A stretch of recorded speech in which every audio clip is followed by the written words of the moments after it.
Welcome, everyone. Thanks so much for those of you in the room here today and for those joining us online. I'm Kate Watkins, the current president of DABE, and have a couple of administrative announcements right off the bat. First, we have a number of exciting upcoming events in store. On Wednesday, March 20th, Luke Teeter will be presenting on the land value tax. That'll be here in the same location, and of course, we'll have the remote option.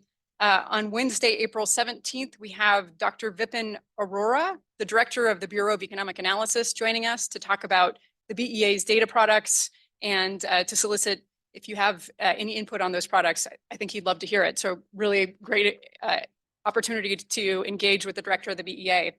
Again, both of those events will be here in this room and also a remote option available. We have a couple of awards to present today. First, I'd like to extend an immense thank you on behalf of the DABE board and its membership to outgoing President Tim Wanhoff. Tim, we have a plaque for you. Thank you for your leadership and dedication to the organization. We'd like to express our gratitude through this plaque.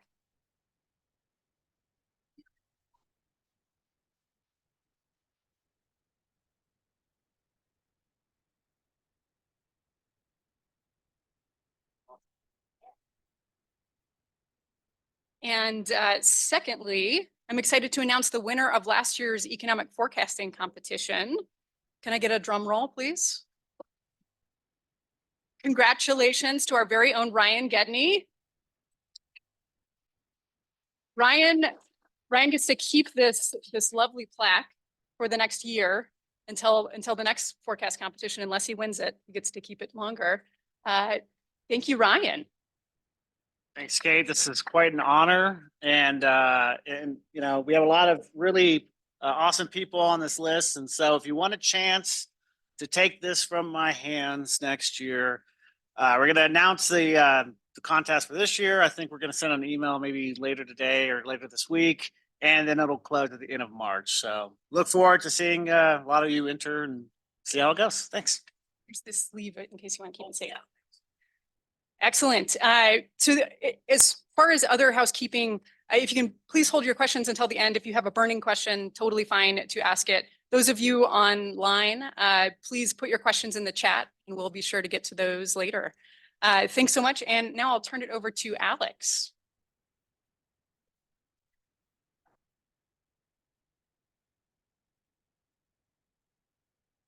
Hi. Good afternoon. I'm sorry that of a technology problem, my usual helper is not here today. I want to, it's my pleasure and honor to introduce Nicolás Cachanosky. Nicolás was one of my colleagues at Metro State for 10 years. He was definitely the best hire we had at Metro State in the economics department. When he left, he had over 50 publications and 4 books. Or maybe 5, I forgot the numbers, he published almost. Now he is the director of the Center for Free Enterprise at University of Texas, El Paso. Nicolás is also publishes a lot in top journals like Journal of Economic JABO, Journal of Economic Behavior and Organization, Southern Economic Journal, Public Choice, Contemporary Economic Policy. He is currently the associate editor of the Southern Economic Journal as well, and is an expert on monetary economics and banking. He has published a lot on that topic in those journals, and he also has published a lot on populism and immigration because he's my co-author, or I am his co-author, actually, to be accurate, when it comes to populism.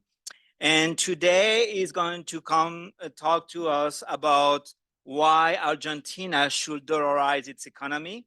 Nicolás is originally from Argentina himself. He comes from a long family of economists. His dad was an economist, his uncle is an economist, his mom is an economist, his brother, sister is an economist. The entire family is made of economists. So, I mean, so please welcome Nicolás. I'm so excited to have him talk to us about his research on dollarization in Argentina. Thank you.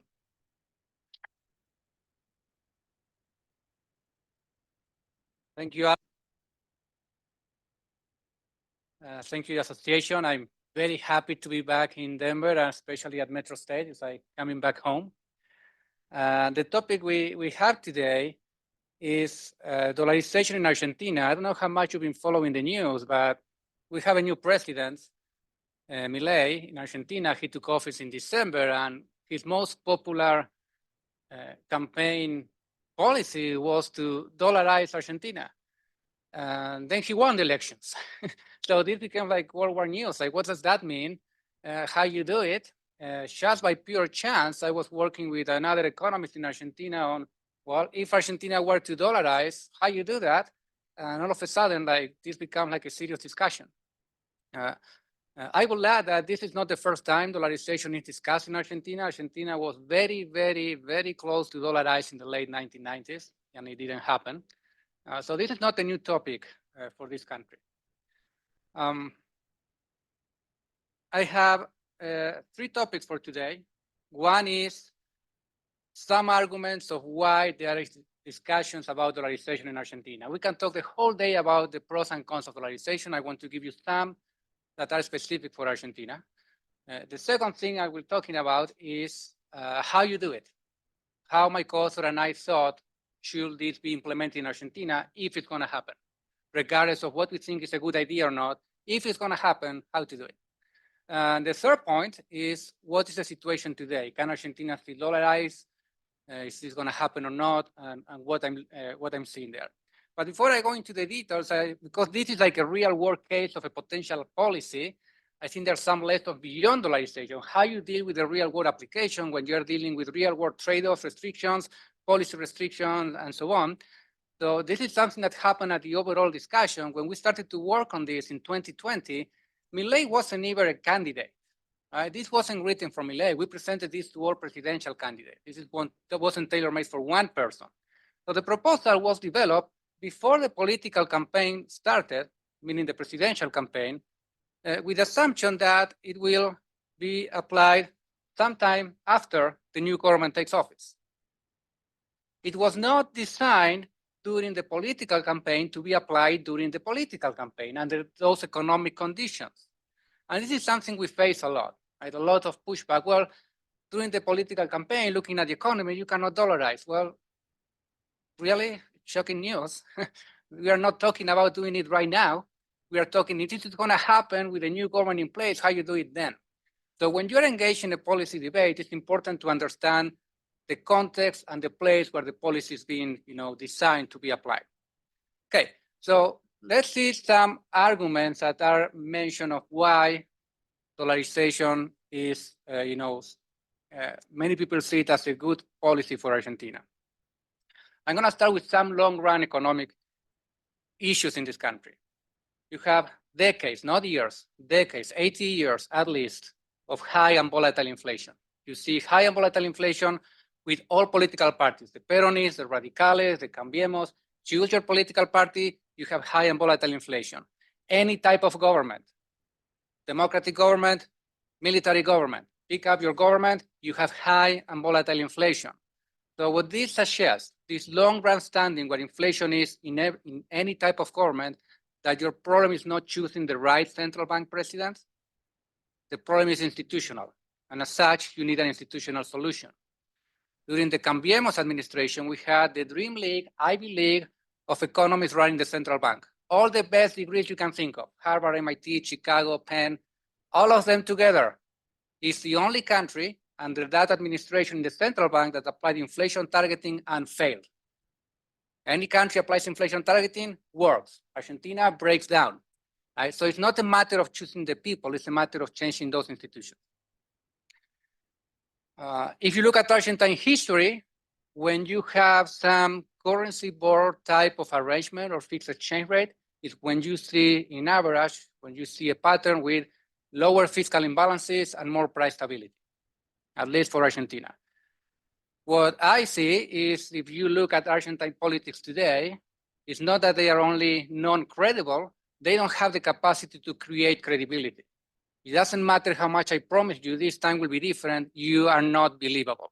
So you need to do something that will be credible beyond yourself. I need to implement something which success in the long run doesn't depend on me being in office. You need to build that credibility. Argentine institutions cannot give you that, so you need to import that from somewhere. The other issue is that you need to take into account that the likelihood, the probability that Argentina will elect once again a populist regime, not so long in the future, is probably 100%. Dollarization is not an electoral reform. It's an institutional monetary reform, and nothing stops if you are dollarized to elect a populist leader that can make a mess of your currency again, right? Ecuador is dollarized, and they elected Rafael Correa, one of the most iconic populist leaders in the 20th century populism in the region. So when you are thinking of a reform, you need to think under the assumption that the next government is not going to be you. It's going to be the one you are trying to avoid, right? So how you build a policy that is going to be robust to that change in government. This is the inflation rate yearly on a monthly basis for Argentina since 1945 to almost today. You can see it's very high and volatile. The only exception where you have a price stability is during the 90s with the currency board in Argentina, the closest that we had to dollarization. But that's an exception, that's not the norm. The average inflation rate for these last 80 years in Argentina is 60% a year. Take the price level in 1944, make it grow at 60% every year, and you get the price level today. There's no way you can plan for the future that way. You cannot save in Argentine currency, it's pointless. That's the long-run environment that you have in this country, right? It's very entrenched, this high inflation, and these type of problems, they have consequences.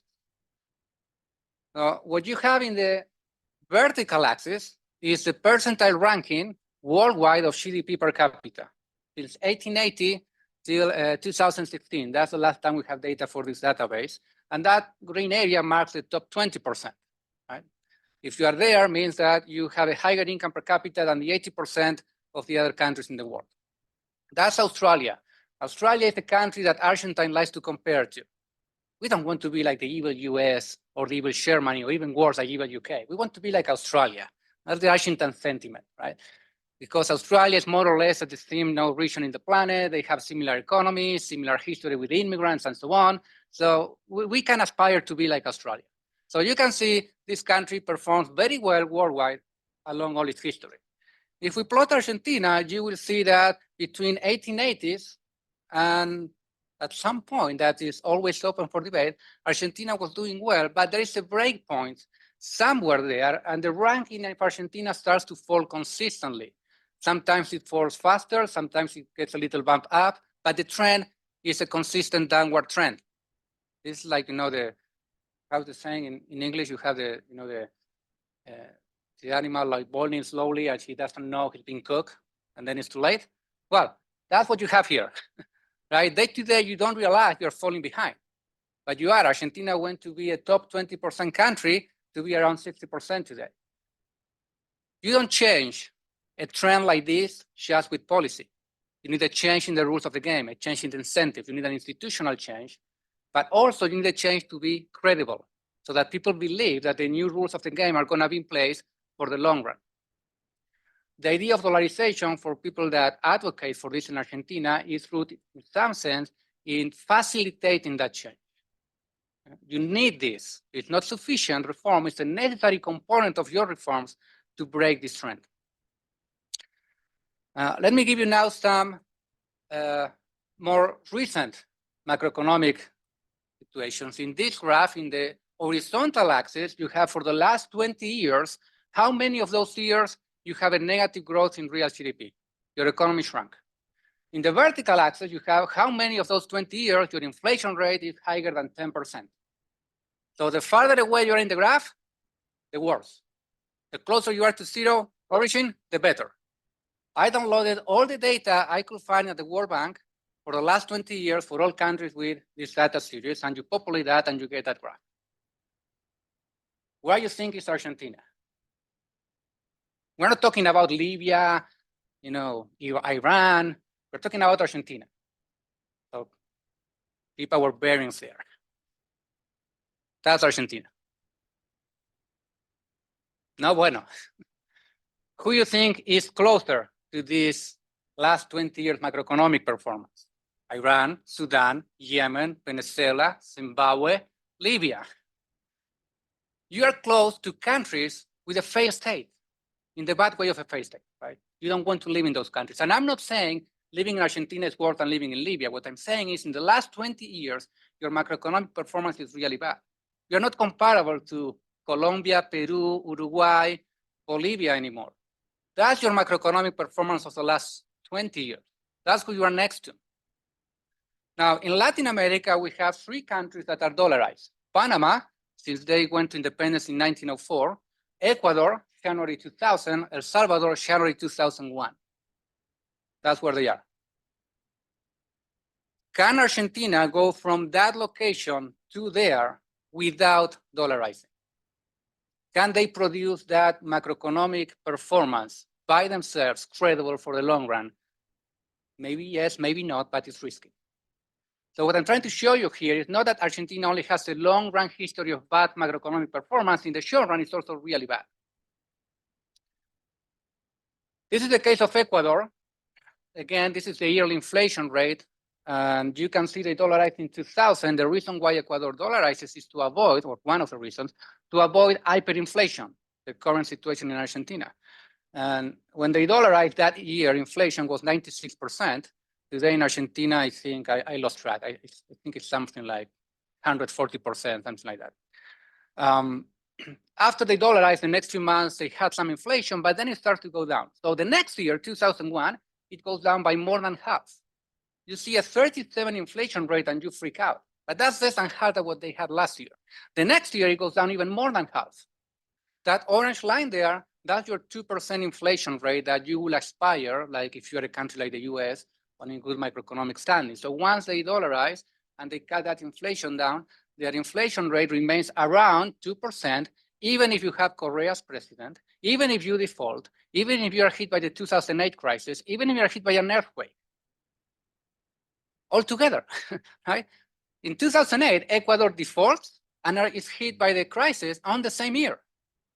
Whereas the inflation rate goes up a little bit, but it doesn't go out of scale. So if you're a business person in Ecuador, it doesn't matter what happens. It doesn't matter who is the government. You know your price level is stable.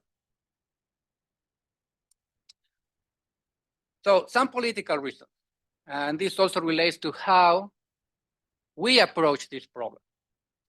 Something that this policy, which is based in this book we wrote, is trying to do is avoid temporary solution. We can have a long menu of temporary solutions to inflation in Argentina. That's not what we are looking in this book. We are looking for a solution and be done with inflation. We don't want to revise the topic 5 years from now. We know that any fixed exchange rate, which is very popular in Argentina to try to control inflation, is not going to be credible and robust if you don't have credible institutions. That's what's backing that fixed exchange rate regime. And we want this reform to work with good and bad government. Like I mentioned before, the likelihood we're going to elect a bad government again is very high. So what this proposal is trying to do is minimize the probability of failure. Maybe if you are asked by the Argentine government to design a policy, you are not trying to minimize the probability of failure, you're trying to maximize something else. How can I design a policy that maximizes my room to do monetary policy? That's your optimization problem. Our optimization problem is different. We want the likelihood of this failing and having a new crisis to be as small as possible because the value at risk is too high. We are hit again, or Argentina is hit again by a very serious currency crisis. We don't know where you will find the country. It might be a very difficult solution to step out of here. So the priority, minimize the likelihood that will happen.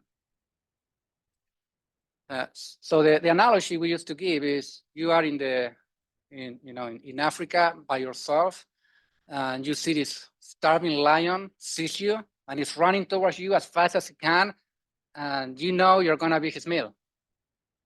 You have a gun in your hand. You have 1 bullet left.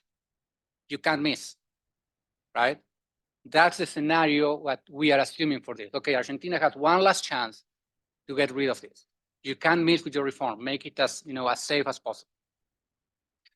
Okay, now some variables that I will imagine are important for anyone working in the political world. Argentina needs to do a lot of reforms. They need to do a fiscal reform, labor reform, trade reform, regulatory reform, banking reform, and we can have a very long list of reforms that need to happen. Those reforms take time to be implemented, take time to see the results. You want to balance your budget like Milei is trying to do now, and he's promising to balance the budget by the end of the calendar year. Okay, I need to wait 12 months to see if you actually do it. You did it the first month. I don't know if you're gonna do it the next 11 months. So I need to wait and see. And then we need to see and realize, especially the not specialist voters, to start to understand the effects of that. By then, you are running with an inflation right now of 140% a year. You are approaching your midterm elections, you are done. And a lot of things can go wrong in between with that macroeconomic performance. Dollarization gives you a fast shock to expectations and a fast impact on inflation. So if I'm a political leader, now I have a policy that is very popular, is taking inflation down fast, and that gives me the political power, the political space to move with the other reforms. Otherwise, it's very likely those reforms are not gonna be finalized, because it's a risky road. And because dollarization is not impossible, but difficult to revert, to step back, once you dollarize, you have to keep moving forward. Now, I want to clarify to make sure I'm making this point clear that dollarization is not intended to replace or substitute for the other reforms. No one is saying, as far as I know, no one who advocates dollarization is saying if you dollarize, you don't have to do the other thing. The point is you have to dollarize to make sure that you can maximize the likelihood you're gonna do the other reforms, and those reforms are gonna stick. Okay, so if I put in the table the menu of monetary reforms that are discussed in Argentina. These are some I picked, there are others. Someone advocated for a central bank independence by law. If you know anything about Argentine law, that's not what the paper is written on. It can be taken away overnight, but that's a proposal. Another proposal is to have a bi-monetarism regime. Let's have the dollar and the peso circulate next to each other like you have in Uruguay or Peru or something like that. Other reform is to have a convertibility with the Brazilian real. That's a real proposal out there. And another one is to dollarize. So if you look at all these reforms, all of them may be technically speaking consistent. You implement them, there is nothing wrong with them. They can survive if they are, in place. But there is a very important component for this to work. Are they credible or not? The first three are non-credible. Argentina can revert that without a problem anytime. We've done it so many times. This is will be like standard. Dollarization is the one that has more credibility. And that's the reason why all the other reforms that are being discussed are trying to beat the dollarization proposal. And that's the one that became, if you want to do something else, you need to show me it's going to be better than dollarization. Okay, so where do economists who look at this disagree on dollarization? I think there are two main points of disagreement. One is how many dollars you need to dollarize. I'm gonna hopefully show you that you don't need as many as most critics think. The other one is a credibility assumption that relates to the previous slide. So we can agree as economists what the ideal monetary institutions may be or why other monetary regimes can be better than dollarization in theory. Now we need to go in practice. What's the likelihood that these other reforms are gonna be credible and they're gonna stick? So that's the point of disagreement, our subjective assessment of the probability of that credibility. When I look at Argentine history, which will be the empirical evidence to support this probability, my reading is the empirical evidence doesn't support a high probability that your domestic monetary regime will be credible. And my reply when I get a pushback on this is, what's your evidence to convince me that this time is different? As economists, we heard this time is different syndrome, right? So show me the evidence, because Argentine history, at least for me, is pointing the other way. Okay, so those are the main points. If you go below the arguments, why economists in Argentina disagree about this. Okay. We can keep talking about dollarization angles a very long time. I wanted to focus on something more specific for Argentina so you have an understanding of how the debate is taking place there. So let me move to how you dollarize. And the first thing to mention is that every country dollarizes in a different way.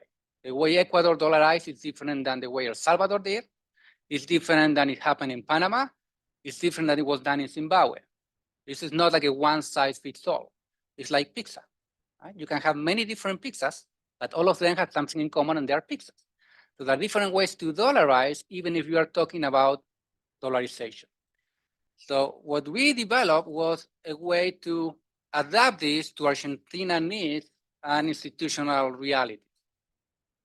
Before I go into some of the details, let's clarify a point. At which rate you dollarize? Dollarization is you are going to replace your domestic currency, you do away with the peso, and you make the US dollar your currency, and you give the dollar legal tender status.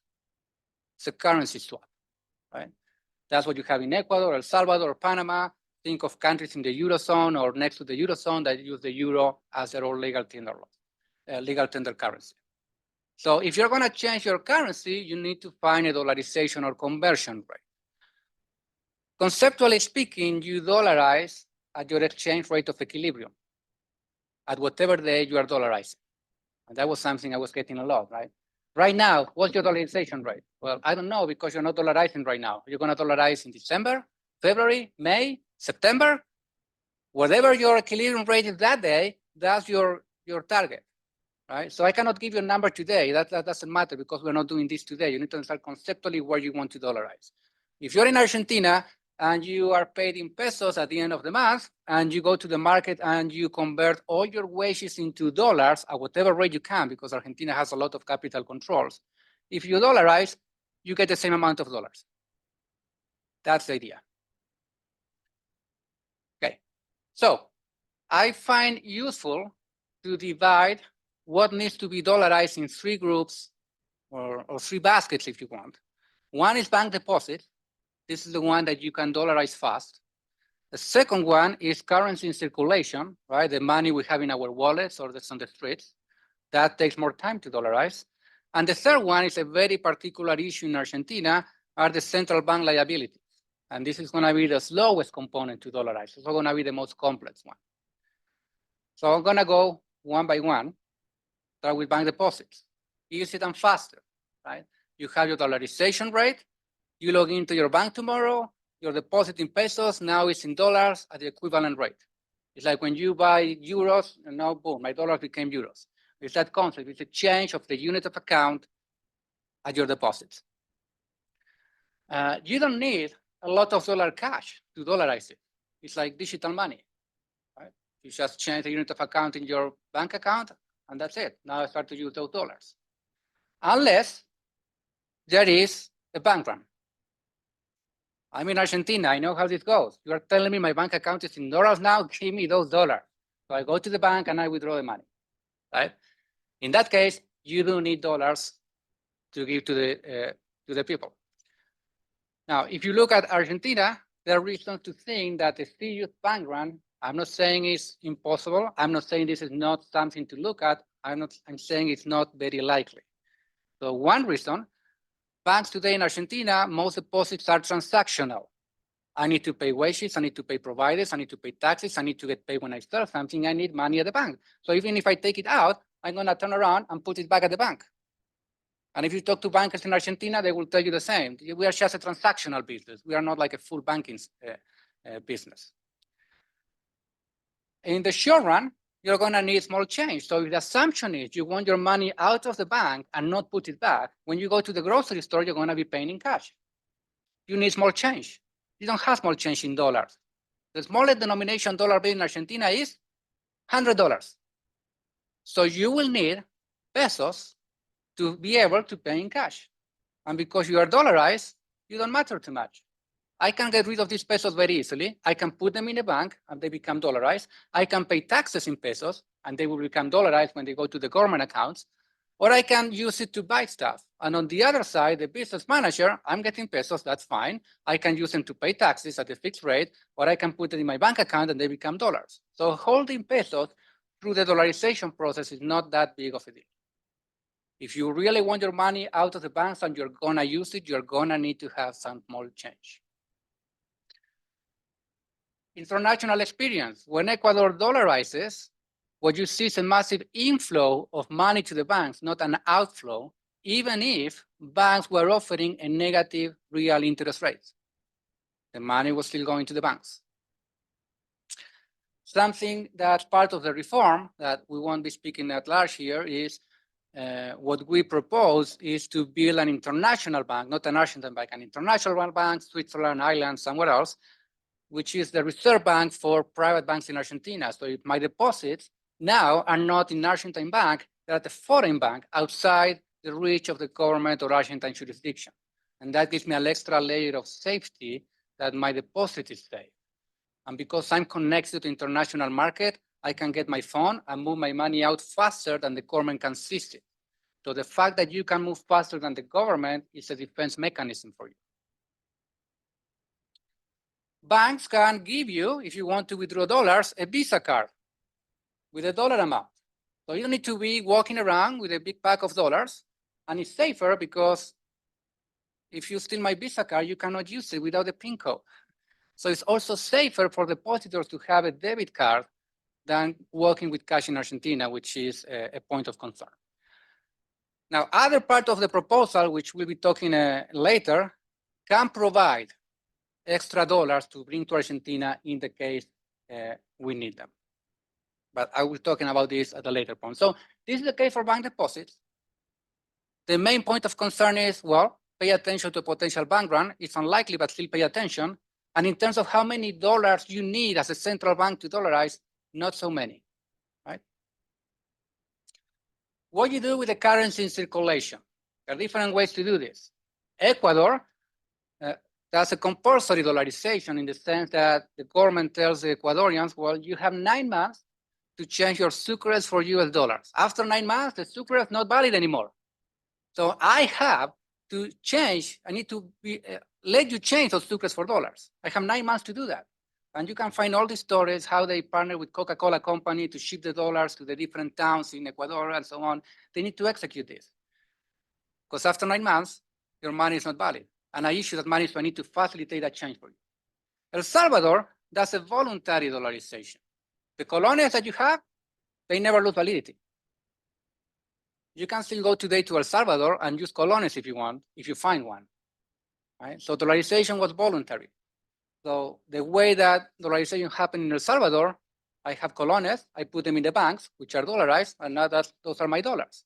And in this case, if you are the central bank, you may say, well, my currency doesn't lose validity. I have no obligation to change it for you. You want to dollarize, make a bank deposit, pay taxes. So you don't need, in this extreme case, dollars to change the currency circulation. It just happens through the private sector or by paying taxes. What do we envision for Argentina? A combination.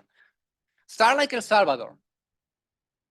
Pesos don't lose validity, but, I don't know, 12 months from today, we're gonna see how much currency circulation went down.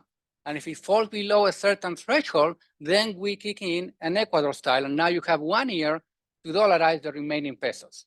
And this gives you 2 benefits. One, as a central bank in Argentina with no dollars, you are buying time to build those dollars reserves. 2, the amount of dollars you have to dollarize now is way less than they were on day 1. So now you can do it. So some implications when you take this voluntary approach to dollarizing the currency circulation, you don't need all those dollars on day 1. That's a very common issue. You don't have the dollars today, therefore you can't dollarize. No, this takes 9, 12 months, as we see in Ecuador and El Salvador. You can have dollarization happen not just through the central bank, it can also happen through commercial banks. We've seen this in Ecuador. What did I say? When they dollarize, you have an inflow of money to the banks. And this is, I'm going to show you 2 graphs. This is the evolution of currency of circulation in Ecuador. You see once the announced dollarization by 9 months, it's less than 10% of the original amount. In El Salvador, because it was voluntary, it took a longer time, but it starts to go down as well. And it took them 2 years to basically eliminate all the colones in circulation. The remaining amount you have is an accounting problem. Bills that were lost, bills that got damaged, and you know, who knows where they are, but accountants speaking, they still exist somewhere, right? So in this graph, you have in blue the reserves in dollars in Ecuador Central Bank. They dollarized in January 2000, and you can see they're pretty stable. They even go up a bit at the end of 2000. That's your sucres in circulation.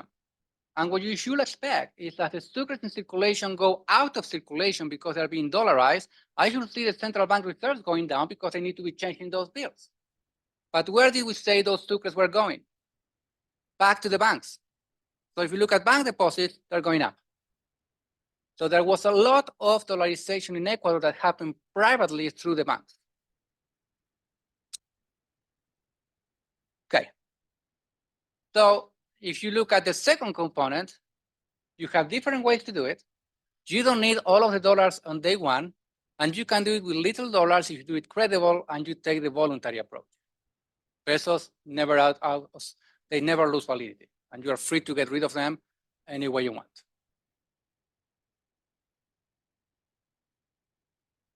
Okay. In the book, we propose to shut down the central bank, and this is one of those security measures. In Ecuador, Rafael Correa mandated Ecuadorian banks to bring back their foreign reserves back to Ecuador and put them as a deposit in Ecuador Central Bank. Step 2, I'm Rafael Correa, you are the central bank, give me those dollars, here's a treasury bond for you. And he sees a lot of private deposit that way, a large amount. Zimbabwe de-dollarized using their own central bank, and they went back again to 3-digit inflation. So because you don't need a central bank if you are dollarized, I see to keep your central bank if you are dollarizing, especially in a country like Argentina, as an unnecessary risk. Panama never in its history had a central bank. Right? And all the other functions that the central bank typically does, other than printing money, you can relocate that to other regulatory offices. No problem. So the problem we have is that the Argentine central bank is, technically speaking, bankrupt. So when you shut down the central bank, you have a shortage of dollars. So you need to recapitalize the central bank in this process. And there are different ways that you can improve the balance sheet of the central bank. One way is, well, who is the owner of this bank? The government. So the government can issue debt, I issue bonds, I collect the dollars, I give the dollars to the central bank. This is very transparent. Everyone understands what's going on, easy to explain. There is no way Argentina can issue debt. So not an option. Option 2, you take some of your financial assets and you go to the market and sell them. You collect the proceeds and then you give them to the central bank. So again, this is easy to understand what's going on. It's easy to see. It's not feasible because the amount of financial instruments that the government has to sell is too large for the domestic market. So you are gonna disrupt your secondary market. And if you have a finance man, you're gonna be leaving money behind. It's a costly way to do this. So there's another way to do this, structural financial reform. Capture valuation upside, this is the most economically way to do this. There is no loss for the private sector. The problem is that this is the most difficult part to understand for many economists how this works. The financial market in Argentina is small. So a lot of the things that we see in this proposal in Argentina, like they are not in the market. So it's very confusing. And I had discussion with very well-respected economists that they are unable to give me a present value of a cash flow of a bond. So there's gonna be challenging to understand how this works. So I'm gonna split this pedagogically in steps, the easiest way I can, so at least you can have a sense of how we are proposing to deal with the central bank. Now, what's the main problem other than this bankruptcy of the central bank? A typical central bank, if they issue too much currency and they want to take some out of circulation, they will do an open market operation. I will take some of the treasury bonds I have on my assets, I'm gonna sell them to the banks and I'm gonna get the money out of circulation. The Argentine Central Bank has some treasury bonds, but those are non-transferable. He cannot sell, the central bank cannot sell those bonds to anyone. They're just sitting there. So I cannot sell assets to take money out of circulation. So how do I take money out of circulation if I'm the central bank? I'm gonna issue my own bonds, short-term liquidity bills. So I give you the banks the liquidity bills, you give me the pesos. But this is a bill I issue, it's new debt. It's short-term debt, which is backing bank deposits. So if I default on this bond, if I restructure them in any way, I can put like a heart attack to the payment system in the economy. I run my business, my deposits are backed by these central bank bills. Now this is not there. I cannot pay my wages. Can be a massive problem. So you have to deal with this very delicately. And the whole idea of this approach I'm going to show you is how can you do this without defaulting on these bonds. So we have the central bank balance sheet. The 5 minutes. Wow, sorry. So this is now hypothetical measures. So you have your financial bonds that you cannot sell. Those are going to go to the Treasury. The Treasury is going to change this for securitized bonds issued under New York loans, and it's going to allocate them in a trust in an international jurisdiction. So this trust in its assets is going to have these new bonds. Then the Treasury is going to add to this trust some other assets to diversify the cash flow as much as possible to this trust. And this can be some share of export taxes, some financial instruments they have. If they sell the 5G network, they can send the proceeds to this trust as well. Then you're going to take those central bank bills, your short-term bills that the central bank issued in pesos, and they're going to be transformed into dollars, commercial paper or asset-backed commercial paper, in this case, issued by the trust. So what the trust is going to do is going to collect the cash flow from those assets, and every dollar goes in, automatically goes to cancel debt. So I get an inflow of $20 from all those cash flows. I'm going to go around and cancel $20 of those bills, and I'm going to roll over the next. Next year, other $20 I cancel, roll over the next, until all the liabilities are paid off, and then the process is done, and you're finished with the dollarization process. But now you're in international market, so you can do some additions. You can create enhancement to this trust to try to increase as much as possible the risk profile here, because you have a lot of Argentine exposure. If you are credible in your reforms, the market value of these assets is going to increase, and that's your valuation upside. So that's on your benefit. If you try to dollarize on the spot, you're going to miss that. You want to capture that. So once everything is done, you take all those assets that you never sold to the market and you send them back to Argentina. And now you produce the largest reduction in Argentine debt in history without having to default. You have to wait, right?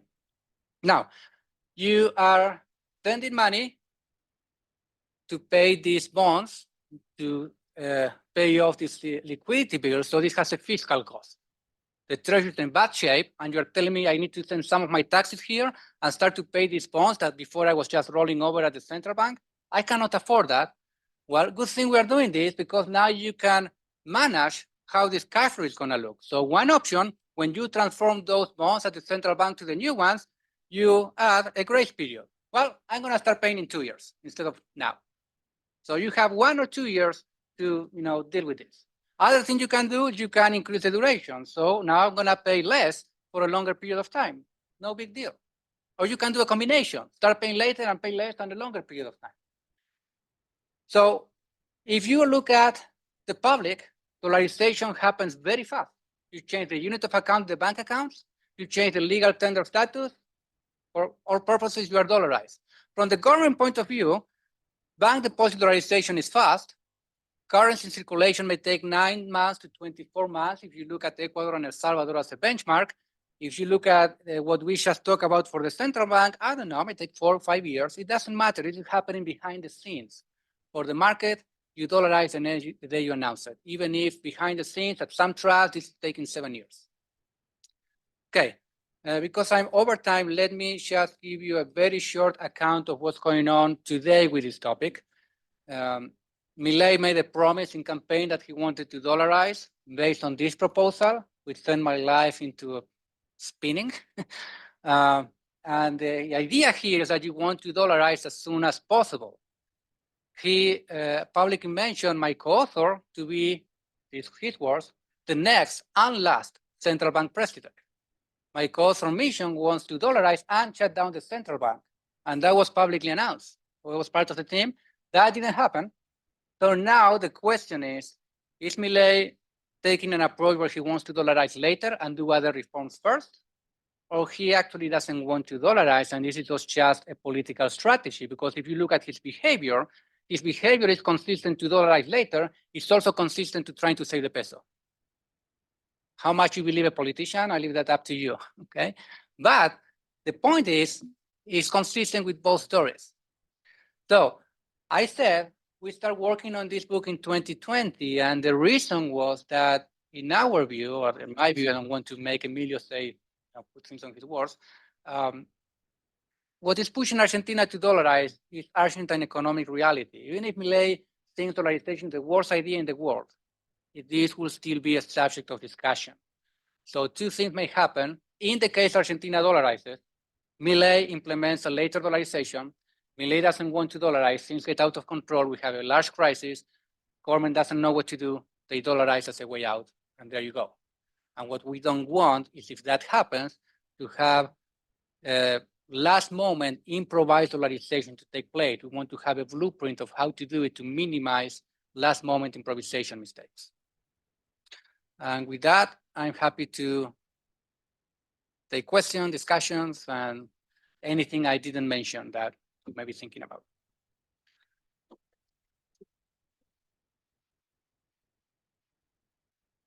For those of you online, please put your questions in the chat. Questions from the room.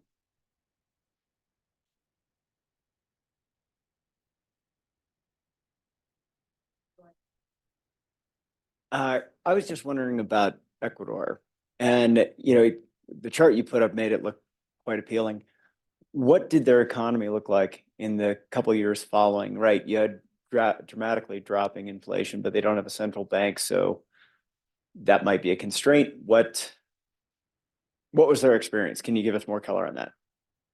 Well, it depends who you talk to in Ecuador. They will tell you different stories. When we were speaking with the president of Ecuador, the secretary of finance, this was all planned for a long time. This was like, done well. If you talk to the public, like, no, they had no idea what to do, and they cooked this like overnight.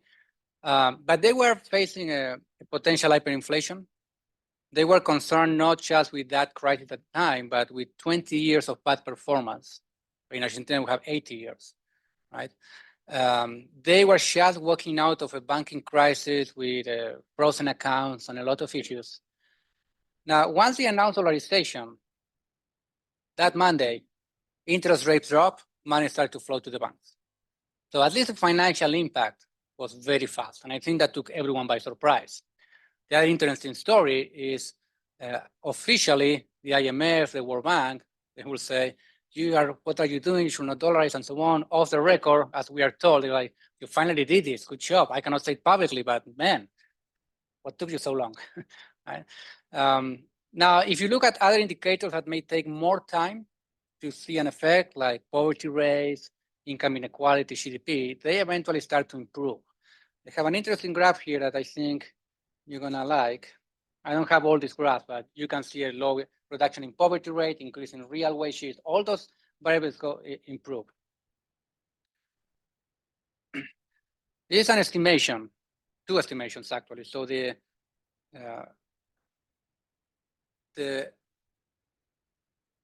blue line is real Ecuador before and after dollarization.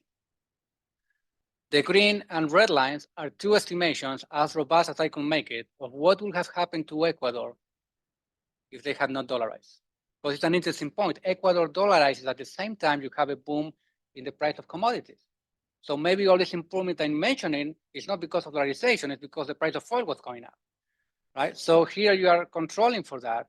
And what these estimations are telling you, and everyone I see doing something similar, Ecuador outperformed the non-dollarized Ecuador.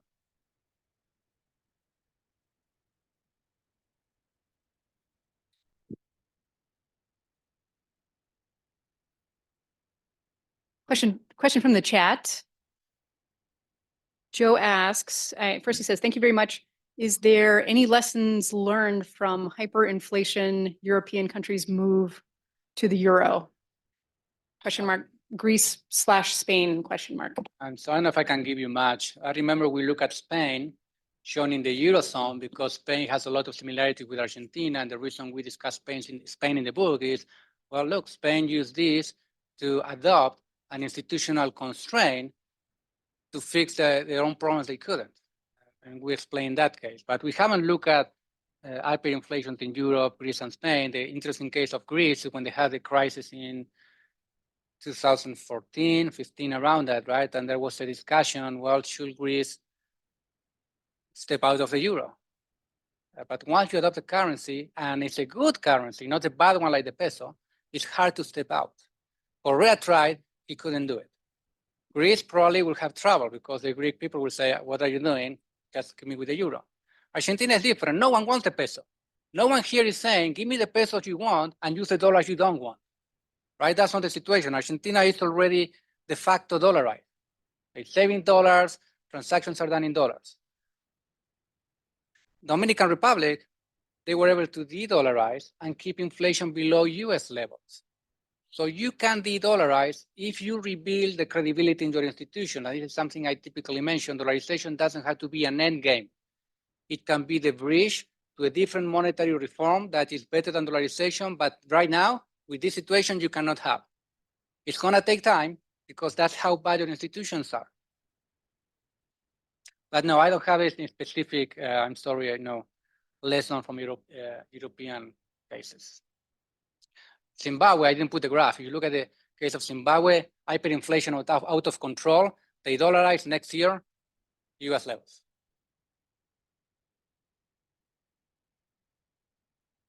Yeah, I have a,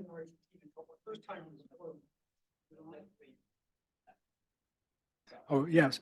I've been in Argentina. I've gone to Argentina a couple times, the first more than 50 years ago, which sort of dates me. But, and both times my sense was that there a lot of transactions were already being done in dollars because of the, the instability of the peso. Does that make dollarization easier or harder or have no effect? It makes it easier for two reasons, I think. One, your public is already standing on the currency you are dollarizing to. And second reason, that reduces the amount of peso liabilities you have to dollarize. Some people ask why the US dollar isn't there a better currency if you're going to adopt a foreign one that you should be taking.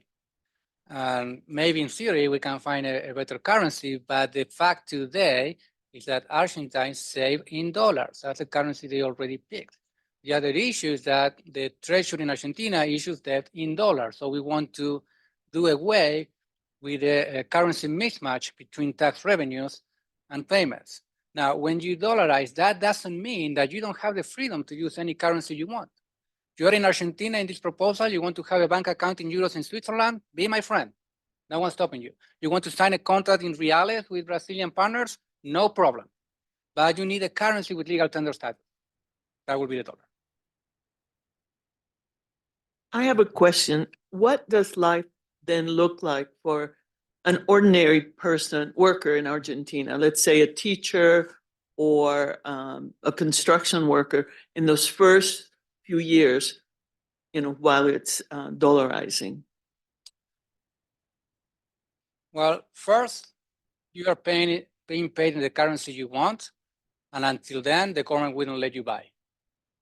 So if you are working any of these lines and you want to buy US dollars for your own future because your retirement plan is public and it's gonna pay peanuts, you don't have a way to save in peso, you need to save in something. Peso doesn't make sense, you need to save in dollars. You need to ask permission to the tax agency. So this was common a few years ago. You will input what will be like your social security number. And so they know how much your income is. And they tell you, well, you can buy so many dollars. You have 15 minutes to go to the bank. And if you miss that, you need to reapply next month. So just taking away that stress, that problem, will be, I think, an improvement in the quality of life. Then, we're assuming here that you are dollarizing, you want to do it, and you're serious about doing the other reforms you need. So I will expect to see, improvements happening. I don't know if overnight, but if I'm a foreign investor, like, okay, you did a reform that you cannot undo. So now, as an investor, that changed my, horizon of what type of investment I can do in this country. Let me give you one more example. Have it here because I think it's so interesting. We weren't expecting to see this. Here. That blue line, that's the risk premium to Ecuador. So you see that spike, 2008, 2009, that's when they default. So if you are the Ecuadorian government and you have to issue debt, now it's very expensive to you. The orange line is the interest rate that you face if you are one of these persons in Ecuador and you run your business and you need to have a credit line with your bank. The Ecuador government defaults, goes to 2008 crisis, your interest rate as a small business person is the same, your access to credit to the private sector remains the same, the government can be a mess, you just keep doing your thing. You're in Argentina, the government sneezes, you go bankrupt. Yes. I was curious about the, I mean, this strategy seems very effective at protecting you against a central bank that maybe is not behaving responsibly and against some of the more dangerous sort of political wills that have really plagued the country, sadly. But I wonder if you've also studied some of the lost opportunities that go along with not having a central bank that's able to provide the kinds of interventions that it provides in the US. Yes, we talk about that.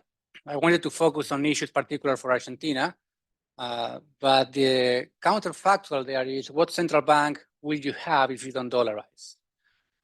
So we don't want to fall in what we call the nirvana fallacy, right? You compare how dollarization works in the real world, which of course is the second best. No one says it's perfect, with how the ideal central bank behaves in the whiteboard in my model. Nothing can beat that by definition, right? So the comparison is dollarization with its shortcomings against the central bank Argentina can have with its shortcomings. So let me show you some data with that.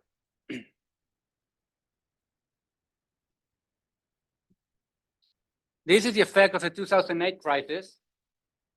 The blue line is Argentina. In 2009, real GDP goes down around 6%. The other three dollarized countries in the region, they managed that shock, being dollarized better than Argentina. If I put Switzerland here, maybe they do better than Ecuador, El Salvador, and Panama, but Argentina cannot be Switzerland, right? So the next step for Argentina maybe be Ecuador, El Salvador, or Panama, as bad as they may be, but they outperform Argentina. You do that for a real shock like COVID-19, and you get the same effect. Ecuador, Panama, El Salvador, they don't do worse than the non-dollarized countries in the region when they hit with either a nominal or real foreign shock. Another interesting graph is where I have it.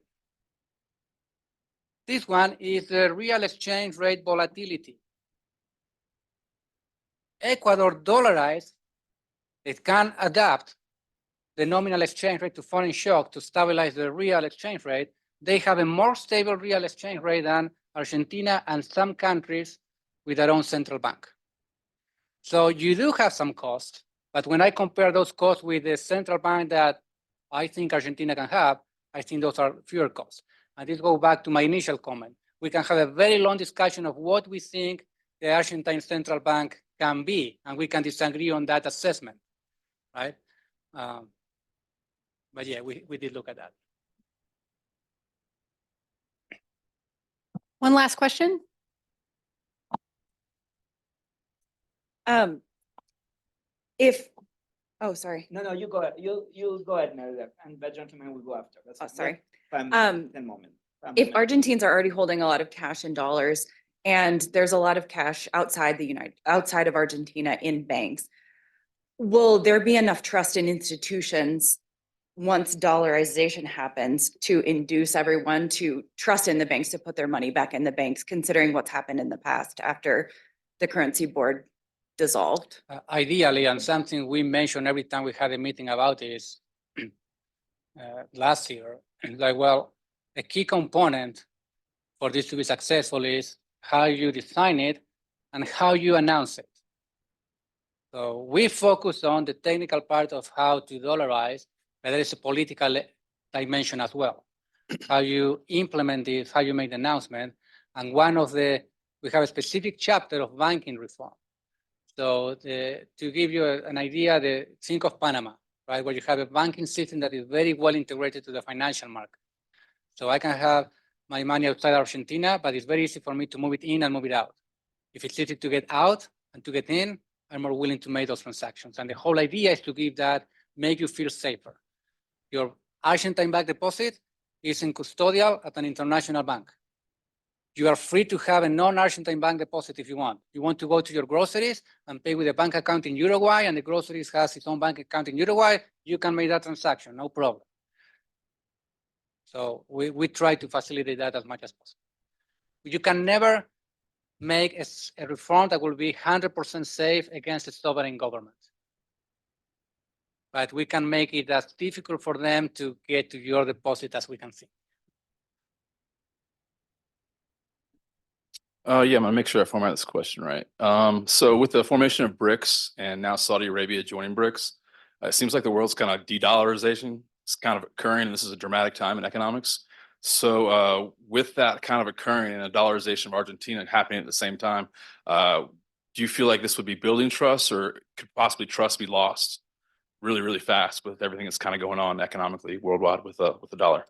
Sorry, losing trust with whom? The dollar. Well, the dollarization, at least the way we propose it, is not to tie yourself to the dollar. It's like you are de facto dollarized, let's make it de jure. If then you want to change to another currency, no one will stop you.